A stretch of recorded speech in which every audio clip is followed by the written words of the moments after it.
Hello बच्चों, कैसे हैं आप लोग। लास्ट लेक्चर में हम लोग इंटीग्रल मेथड और डिफरेंशियल मेथड ऑफ एनालिसिस के बारे में पढ़ा था।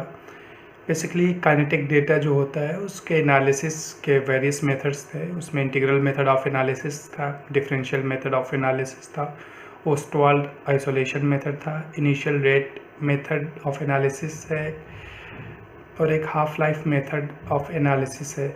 तो हम लोगों ने integral, differential method of analysis, Ostwald and initial rate method of analysis पढ़ लिया था। उसकी बेसिकली वर्क कैसे, जनरल प्रोसीजर है वो पढ़ा था। अब हम लोग कुछ रिएक्शंस पे ये अप्लाई करके देखेंगे कि कैसे बेसिकली हम लोग निकालते हैं, कैसे एनालिसिस करते हैं।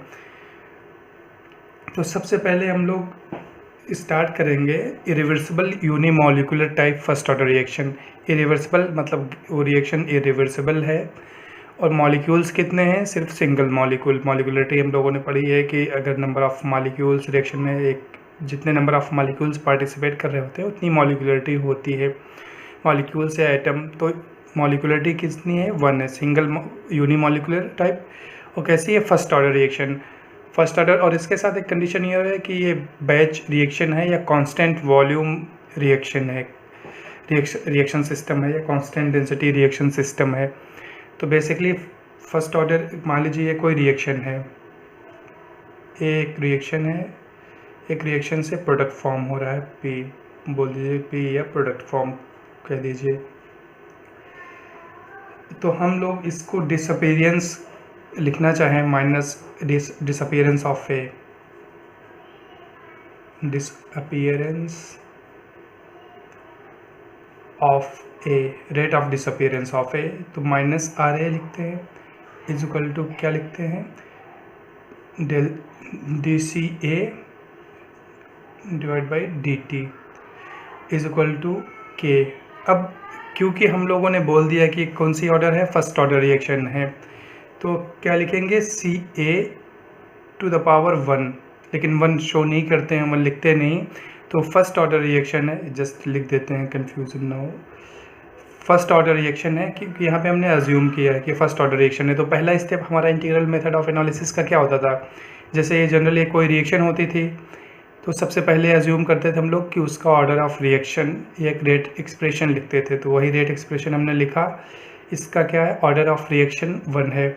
सेकेंड स्टेप क्या होता था कि हम लोग रीअरेंजमेंट करते थे, तो रीअरेंजमेंट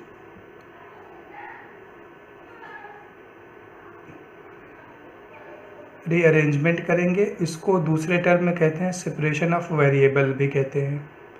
तो नेक्स्ट स्टेप हमारा होगा सेपरेशन ऑफ वेरिएबल या रीअरेंजमेंट। तो CA के टर्म को CA के साथ लिखेंगे और बाकी T के टर्म को K के साथ लिखेंगे। तो minus del CA over CA is equal to आपका K यहाँ पे है, डेल T हो जाएगा, K आपका रेट कांस्टेंट है, टाइम T है। अब थर्ड स्टेप जो होता था, हम लोग इंटीग्रेट करते थे, जो इसको रीअरेंजमेंट के बाद जो इक्वेशन आई, लेकिन हम लोग को इनिशियल कंडीशंस की रिक्वायरमेंट होती थी। तो हम लोग पहले इसको, नेक्स्ट स्टेप में हम लोग क्या करेंगे, इसको करेंगे इंटीग्रेट।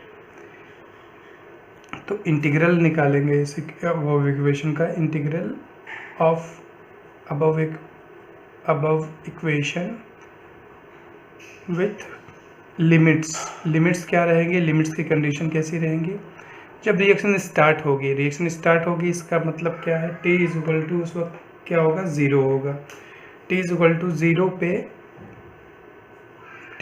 टू 0 पे कंसंट्रेशन जो होगी CA ये जो आपका रिएक्टेंट है उसकी कंसंट्रेशन, इनिशियल कंसंट्रेशन को हम लोग क्या बोलते हैं, CA0 बोल लेते हैं। और जब T इज इक्वल टू किसी एक पर्टिकुलर टाइम पे जो रिएक्शन स्टार्ट हो गई, उस वक्त कंसंट्रेशन जो होती है उसको हम लोग CA बोलते हैं। तो ये आपकी लिमिट्स हैं, लिमिट्स की कंडीशन ये है। अब उसको हम लोग अबव इक्वेशन को इंटीग्रेट करेंगे। तो इंटीग्रेट कैसे करेंगे, माइनस साइन बाहर ले लेंगे, DCA over CA is equal to के कांस्टेंट है एट एक पर्टिकुलर टेम्परेचर पे रेट, ये के की वैल्यू कांस्टेंट रहती है, इसलिए इसको इंटीग्रल साइन के बाहर ले लेते हैं। डी टी टाइम वेरी कर रहा है तो इसलिए इंटीग्रल साइन के अंदर ले लिया। अब लिमिट क्या है, टाइम जब ज़ीरो है आपका तो उस वक्त आपकी कंसंट्रेशन क्या है, CA0 है। टाइम जब एक पर्टिकुलर किसी टाइम पे कंसंट्रेशन क्या हो जाएगी, CA हो जाएगी। इंटीग्रेशन में आप लोगों ने पढ़ा होगा, यहाँ पे रफ साइड ये है, integration of dx over x क्या होता है, ln x होता है ना, ln x। तो इसका हो जाएगा अपना ln CA, जो लिमिट्स हैं वो रख देंगे, CA to CA0, sorry CA0 to CA है। और इंटीग्रेशन ऑफ dx क्या होता है, x होता है। तो यहाँ पे क्या हो जाएगा, इंटीग्रेशन ऑफ dt क्या हो जाएगा, t हो जाएगा। t लिमिट्स क्या रख देंगे हम लोग, 0 टू t। अब यहाँ पे हम लोग जो लिमिट्स की वैल्यू हैं उसको पुट कर देंगे, तो -ln CA minus ln CA0 is equal to k times t minus 0। Next step में क्या आएगा अपना, देखिए ln m माइनस n को हम लोग इस तरह भी लिखते हैं, ln m minus ln n, तो is equal to ln m divided by n, इस तरह भी हम लोग लिख सकते हैं। तो लेफ़्ट साइड में जो है उसको हम लोग क्या लिखेंगे, minus ln CA divided by CA0 is equal to क्या आपका हो गया, KT। अब हम लोगों ने देखा था जब इंटीग्रल मेथड ऑफ एनालिसिस की बात कर रहे थे कि एक तरफ आपका क्या आएगा, FC आएगा, मतलब कंसंट्रेशन का एक टर्म आएगा, वो क्या था, फंक्शन ऑफ कंसंट्रेशन, और दूसरी तरफ ये था। तो अब ये एक एक्सप्रेशन है। अब हम लोग क्या कर सकते हैं कि प्लॉट कर सकते हैं CA वर्सेस ये जो FC वर्सेस टाइम का प्लॉट ड्रॉ कर सकते हैं। तो हम लोग प्लॉट ड्रॉ करेंगे, अगर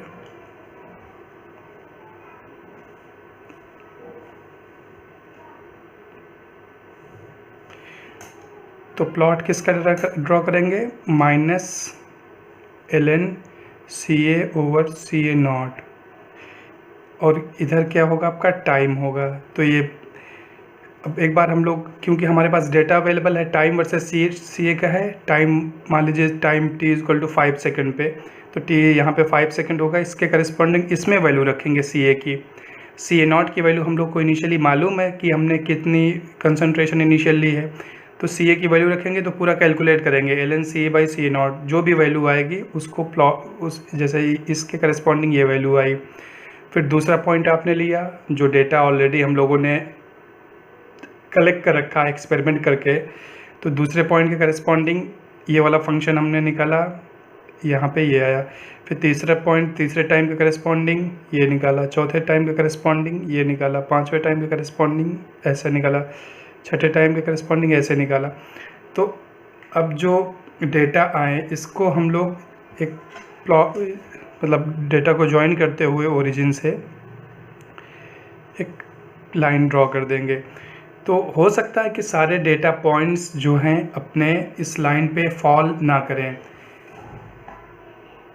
जो हम लोगों ने जो प्लॉट ड्रॉ किया है ln CA versus CA0 versus time का, तो एक ये स्ट्रेट लाइन आना चाहिए।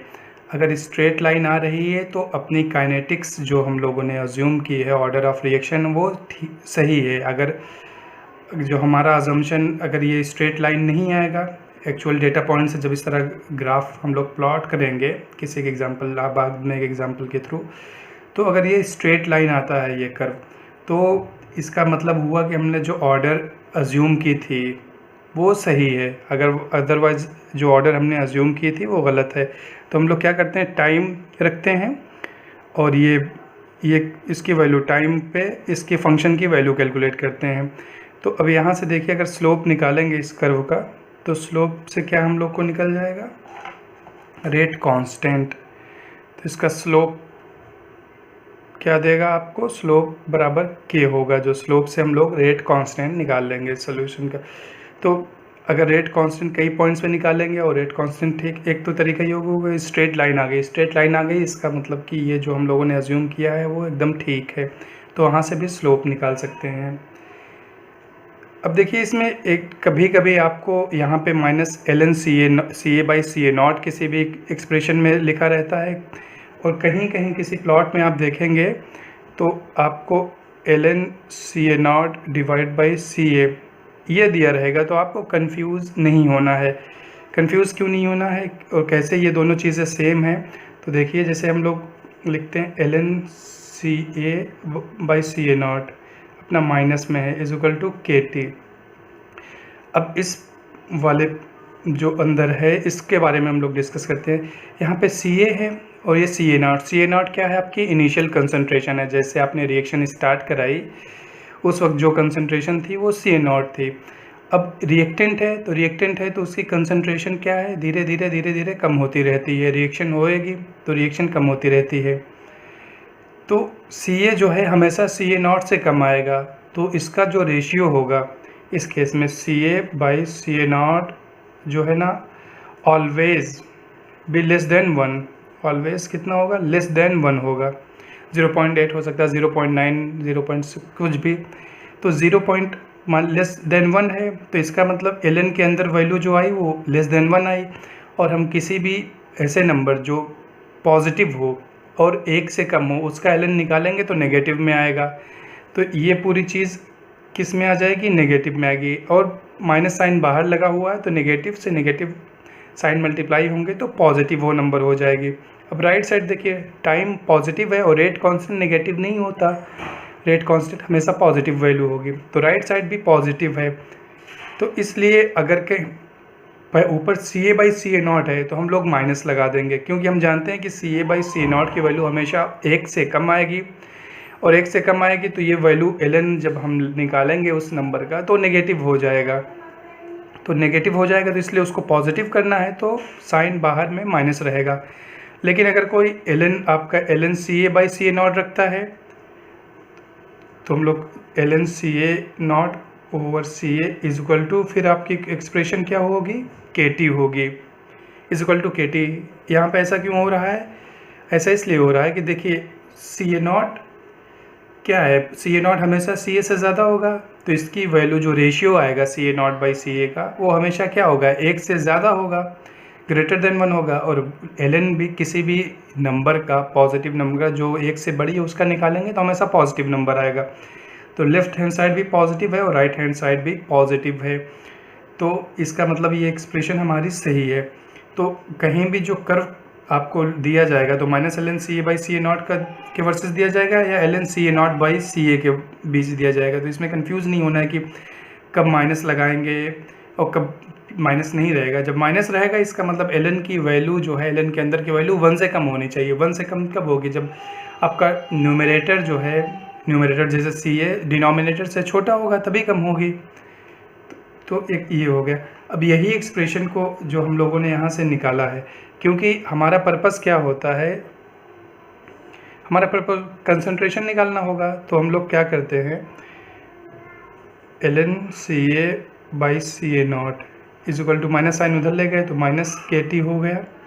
अब ln हटाना है तो C A by C A not is equal to क्या हो गया, E to the power minus K T. तो यही एक्सप्रेशन इस तरह भी लिखी जा सकती है, C A is equal to आपका क्या हो जाएगा, concentration C A not E to the power minus K T. ये इस तरह, इस एक्सप्रेशन को, यही सेम एक्सप्रेशन है, उसको इस तरह भी लिखा जा सकता है।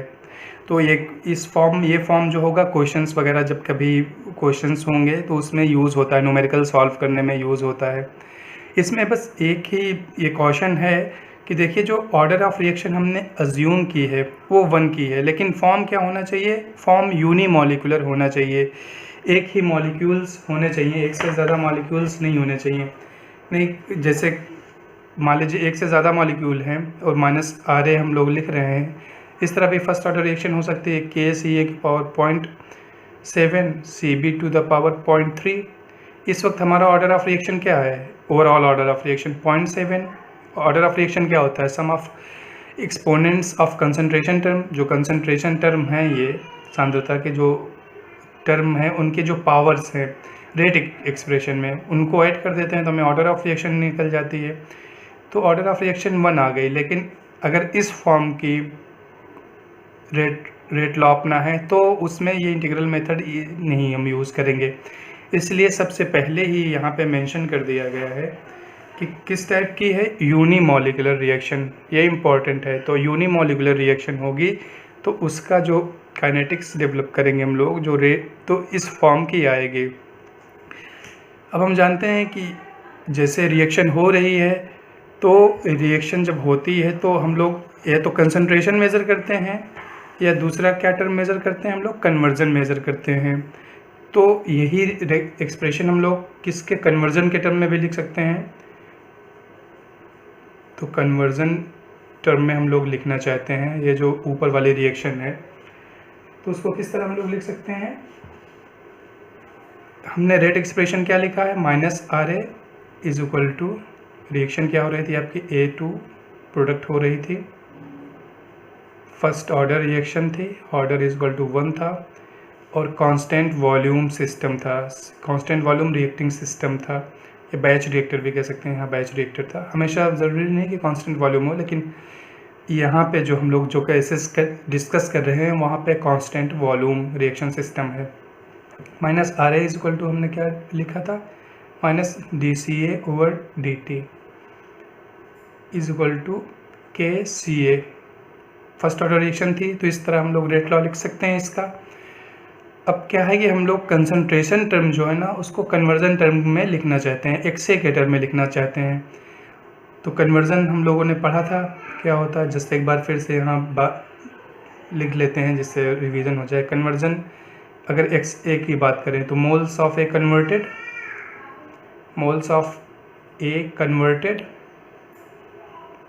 Divided by moles of A fed, moles of A fed, initially fed कितना कर रहे हैं। तो हमने देखा था कि Na0 minus Na divide by Na0 आ रहा था। ये अगर वॉल्यूम से इसी को डिवाइड कर दे रहे थे हम लोग, XA इज इक्वल टू, अब वॉल्यूम से अगर डिवाइड कर देंगे तो क्या होगा, Na0 divided by volume minus Na divided by volume divide by Na0 divide by volume. और क्योंकि ये batch reactor system constant volume system है तो वॉल्यूम जो किसी भी टाइम पे हम जो मेज़र कर रहे हैं वो किसके बराबर होगा, इनिशियल वॉल्यूम के बराबर होगा। तो बेसिकली हम लोग इसको किस तरह लिख पा रहे थे, XA is equal to Na0 by V है तो V को V0 लिख देंगे, minus Na divided by V लिख देंगे, कोई इशू नहीं यहाँ पे, लास्ट में Na0 बाई V0। और हम लोग कंसंट्रेशन, इनिशियल कंसंट्रेशन आपकी क्या होगी, Ca0 जो होगी, इनिशियल नंबर ऑफ मोल्स जो होंगे और जो इनिशियल वॉल्यूम होगा। तो XA इज इक्वल टू क्या है आपका, Ca0 minus Ca upon Ca0। तो यहाँ से हम लोग जो Ca निकालना चाहेंगे तो Ca बराबर क्या आएगा, Ca0 1 माइनस XA, या इसको एक टर्म में वो लिख लीजिए, Ca is equal to Ca0 minus Ca0 XA, ये एक्सप्रेशन बनी। तो यहाँ पे जो हम लोगों ने इतना कुछ लिखा है वो लिखने की ज़रूरत नहीं है, वो जस्ट हम अपनी अंडरस्टैंडिंग के लिए यहाँ पे ये जो पोर्शन हमने लिखा है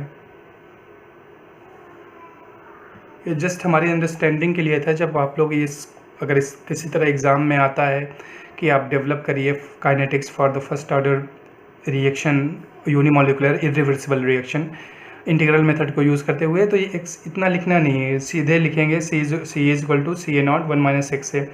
अब यहाँ पे हमारे एक्सप्रेशन में ओरिजिनल एक्सप्रेशन जो है, इसको 1 नंबर बोल दीजिए, यहाँ पे क्या है, DCA है। तो DCA को हमें जो यहाँ पे DCA कैसे, DCA है तो इसको डिफ्रेंशिएट करना पड़ेगा।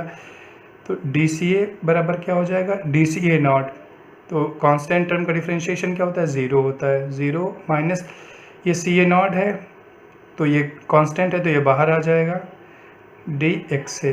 तो DCA की जगह हम लोग क्या लिख सकते हैं, माइनस Ca0 dXA लिख सकते हैं, और Ca की जगह क्या लिख लेंगे हम लोग, Ca0 dXA। तो फिर हम लोग यहाँ पहले इक्वेशन नंबर 1 से फ्रॉम इक्वेशन 1। पहले हम लोग सेपरेट कर लेंगे वेरिएबल, या वेरिएबल ना सेपरेट करें ऐसे ही लिख दें। माइनस डी सी ए की जगह हम लोग क्या लिख सकते हैं, डी सी ए की जगह हम लोग लिख सकते हैं minus C A naught D X A, और अपना क्या था D T is equal to k था, और सी ए नॉट की जगह क्या लिख सकते हैं, सी ए की जगह हम लोग क्या लिख सकते हैं, C A naught 1 minus X A. ये अपने पास था, माइनस से माइनस कट जाए, माइनस माइनस प्लस हो जाएगा, तो एक्सप्रेशन अपनी क्या बची, C A naught D X A upon D T is equal to के times C A naught 1 minus X A. अब देखिए सी ए नॉट से सी ए नॉट कैंसिल हो जाएगा, और एक्स ए के टर्म को जो है ना हम लोग सेपरेट करेंगे। पूरा प्रोसेस वही है कि जो रीअरेंजमेंट करते हैं, तो D X A divided by 1 minus X A is equal to आपका क्या हो जाएगा, के इधर है, अब डी टी। अब हम लोग क्या करेंगे, इंटीग्रेट करते हैं, इंटीग्रल निकालेंगे। इसका कंडीशंस क्या हैं, हम लोग को लिमिट्स के with the help of limits. तो लिमिट टाइम बराबर जब t इज इक्वल टू 0 होगा, तब उस वक्त कन्वर्जन क्या होगा, जैसे रिएक्शन जस्ट स्टार्ट हुई तो उस वक्त कन्वर्जन क्या होता है, 0 होता है। उस वक्त तो कोई कन्वर्जन नहीं होगा at t is equal to 0 पे, जैसे रिएक्शन स्टार्ट होने वाली है। लेकिन जब t इज इक्वल टू कोई एक पर्टिकुलर टाइम आ जाएगा, तो उस वक्त कंसंट्रेशन क्या होगी, X A is equal to, हम लोग बोल देते हैं कि उस वक्त कंसंट्रेशन जो है एक्स ए होगी। तो अब इसको इंटीग्रेट करेंगे तो क्या आएगा अपने पास, D X A upon 1 minus X A is equal to के कांस्टेंट है, हम लोग कांस्टेंट साइन जो इंटीग्रल साइन के बाहर ले लेंगे। अब लिमिट लगाएंगे, टाइम की लिमिट कहाँ से, 0 टू t वेरी कर रही है, और आपका जो ये एक्स ए कहाँ से वेरी कर रहा है, 0 टू एक्स ए। अब ये देखिए ये डी एक्स और एक्स का फॉर्म है, एल एन एक्स का फॉर्म है, लेकिन 1 माइनस एक्स ए है, तो उसको फिर से हम लोग डिफ्रेंशिएट करते हैं। तो माइनस इसका इंटीग्रेशन क्या आता है, L N 1 minus X A, और ये लिमिट अपनी क्या है, 0 टू एक्स ए है, इज इक्वल टू के टाइम्स 0 टी है। लिमिट्स जो हैं वो हम लोग लगा देंगे, तो इसमें लिमिट्स रखेंगे minus L N, minus sign बाहर रखते हैं, L N 1 minus X A पहली लिमिट हमने रख दी, माइनस दूसरे केस में L N 1 minus X A की जगह 0 है, तो इज इक्वल टू के टाइम्स टी माइनस 0।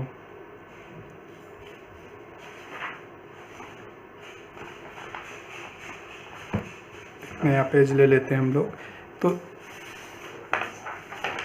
अपनी ये एक्सप्रेशन हम लोग कहाँ पहुँच गए थे, यहाँ से ये देखिए L N 1 minus X A, ये टर्म 0 हो जाएगा, तो यहाँ पर हमारे पास बचेगा क्या, L N 1 minus X A is equal to K T. ये एक एक्सप्रेशन बन गया है एल एन इसके टर्म में, किस में, एक कन्वर्जन के टर्म में। अब हम लोग को डेटा एनालिसिस करना है, तो हम लोग क्या कर सकते हैं, ग्राफ ड्रा कर सकते हैं। प्लॉट हम लोग ड्रॉ करेंगे किस में, ये आपका ये वाला टर्म है, एक्स ए का पूरा टर्म है, और के टी में। तो टाइम वर्सेस जो अपना वाई एक्स, ये इक्वेशन के पहले जो मिला हुआ है, तो वाई एक्सिस पे हम लोग लिख सकते हैं 1 माइनस एक्स ए, और ये टाइम यहाँ पे एक्स एक्सिस पे होगा। तो इसके बीच कर्व कैसे आएगा, ये हमारा किसका फॉर्म का है, Y is equal to M X plus 0। इसमें मतलब इंटरसेप्ट कोई नहीं है, तो इंटरसेप्ट 0 है, और इसका इस लाइन का स्लोप क्या होगा, के होगा। एम अपना क्या है, के है, और एक्स की जगह क्या है, टी है। तो इसके बीच भी जो कन्वर्जन हमें मालूम होगा, मतलब हम लोग के पास कन्वर्जन हम लोगों ने वहाँ से कैलकुलेट कर रखा है, अगर क्योंकि या तो कंसंट्रेशन मेज़र करेंगे या कन्वर्जन मेज़र करेंगे। तो time t is equal to 0 पे, मान लीजिए t इज इक्वल टू 0 पे, किसी भी टाइम पे हम लोग देखेंगे जो अपने पास डेटा होगा, काइनेटिक डेटा, वहाँ पे इसकी वैल्यू क्या आ रही है पूरा टर्म की। तो या जैसे ये आई, फिर दूसरे टाइम पे देखा तो हमने ये वैल्यू कैलकुलेट की तो ये आई, फिर तीसरे टाइम पे देखा तो ये आई, फिर एक पर्टिकुलर टाइम पे देखा तो जो डेटा हमने ऑब्टेन किया है काइनेटिक डेटा, वो डिफरेंट टाइम्स पे किया, और डिफरेंट टाइम पे फिर कन्वर्जन हम लोग कैलकुलेट करते जाएंगे ये वाला टर्म। तो इस टाइप की अगर इक्वेशन आती है तो फिर हम लोग क्या करेंगे, लाइन ड्रॉ कर लेंगे, ओरिजिन से पास होनी चाहिए। तो ओरिजिन से पास होते हुए ये डेटा पॉइंट्स को मैच करना चाहिए। बेसिकली हमें लाइन नहीं ड्रॉ करनी है और डेटा पॉइंट्स को मैच करते हुए लाइन ड्रॉ करनी है। ऐसा नहीं कि डेटा पॉइंट्स कहीं भी वो हम ओरिजिन से लाइन पास कर दें। तो इस वक्त अगर हम ऐसा कर देते हैं, डेटा पॉइंट्स अपने इधर उधर हैं और हम लोग ओरिजिन से पास कर देंगे, इसका मतलब वो डेटा फिट नहीं हो रहे थे एक्सपेरिमेंटल डेटा को, जो हमने अज्यूम किया था ऑर्डर काइनेटिक्स हमने जो अज्यूम की थी ऑर्डर फर्स्ट ऑर्डर रिएक्शन, वो फिट नहीं हो रही थी, लेकिन हमने ज़बरदस्ती फिट कर दिया। तो इसका मतलब हमारा कंक्लूज़न जो है ना, रॉन्ग कंक्लूज़न पे निकल जाएंगे। तो यहाँ से अगर इस तरह हो रहा है तो फिर स्लोप इसका क्या होगा, स्लोप जो आएगा वो अपने रेट कांस्टेंट के बराबर आ जाएगी। तो हमने देख लिया यहाँ पे कि चाहे, अब प्रीवियस एक्सप्रेशन से देखिए, यहाँ पर लिख दे रहे हैं, यहाँ एक एक्सप्रेशन अपने पास आई है ln 1 minus X A is equal to K T, और प्रीवियस एक्सप्रेशन क्या थी आपने कि ln C A by C A not is equal to K T. तो दोनों एक्सप्रेशन का देखिए राइट हैंड साइड सेम है, तो मतलब ये वाला जो चीज़ है एक्स एक्सिस पे जो हम लोग प्लॉट कर रहे हैं सेम है। तो चाहे हम लोग minus ln 1 minus X A का प्लॉट करें या ln C A by C A not, क्योंकि दोनों एग्जैक्टली सेम चीज़ें दे रही हैं ना, तो दोनों का प्लॉट सेम आता है। तो दोनों से स्लोप हम लोग को जो निकलेगा रेट कांस्टेंट की वैल्यू सेम होगी। तो कंसंट्रेशन के टर्म में चाहे हम लोग प्लॉट करें, चाहे हम लोग इसके कन्वर्जन के टर्म में प्लॉट करें, हम लोग को जो है ना स्लोप स्ट्रेट लाइन अगर आ रही है तो इसका मतलब हमारा अजम्पशन ठीक है, और स्ट्रेट लाइन अगर नहीं आ रही है, ओरिजिन से पास नहीं हो रही, इसका मतलब हमारा अजम्पशन फर्स्ट ऑर्डर रिएक्शन का वो गलत था। हम लोग दूसरे ऑर्डर ऑफ रिएक्शन से ट्राई करेंगे। तो नेक्स्ट लेक्चर में हम लोग दूसरी ऑर्डर ऑफ रिएक्शन जैसे by molecular second order reaction लेंगे या सेकेंड ऑर्डर रिएक्शन लेके उसमें फिर इंटीग्रल मेथड अप्लाई करेंगे, देखेंगे कि इस तरह एक्सप्रेशन बनती है।